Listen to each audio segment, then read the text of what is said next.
The Lee County Sheriff's Office also giving an update to a major case we told you about back in 2015. The Sheriff's Office says the case went unsolved for the past 7 years, but late last year there was a break in the case that gave investigators a new lead. Fox 4's Elise Chingari was at a news conference with Sheriff Carmine Marceno today for this update. She joins us with that new information. Elise. Good evening, Chris. During today's press conference, Sheriff Carmine Marceno really focused on the awareness of human trafficking. Now, this case from 2015, it's a bit complicating, and Sheriff Marceno said really deputies have been working the last 7 years to try to get more answers about this case that's tied to the human trafficking of a 15-year-old. Human trafficking, unfortunately, is real, and in this county, we take it very, very seriously. Let's take you back to 2015. Deputies responded to a car fire where they found human remains in Lehigh Acres. The autopsy showed the male victim, Aldo Camillo, was shot and the car was set on fire. Lee County Sheriff's Office says Camillo was attempting to solicit a young girl for sex using the website Backpage, a site to solicit escorts.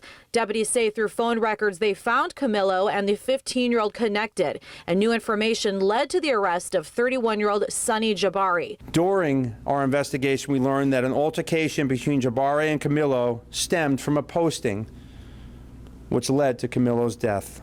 LCSO says Jabari robbed and shot Camillo. Jabari was arrested last December for second-degree murder, human trafficking, and robbery with a firearm. LCSO says through the investigation it showed Jabari advertised the 15-year-old for prostitution with another male who was arrested last Friday, Elijah Moore. Moore is charged with human trafficking and lewd and lascivious battery. Moore and Elijah are no strangers to the law, both with extensive criminal history. They're monsters in my book.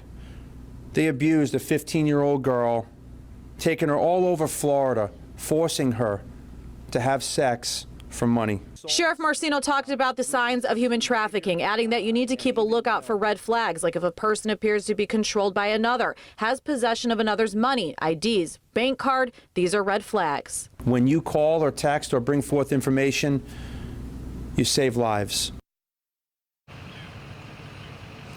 Sheriff Marceno also pointed out that parts of this case are still active. Now, if you recognize any of those signs for human trafficking, of course, you can come right here to the Lee County Sheriff's Office to report those signs, or you can call the National Human Trafficking Hotline. Live here from the Lee County Sheriff's Office, Elise Chingari, Fox 4.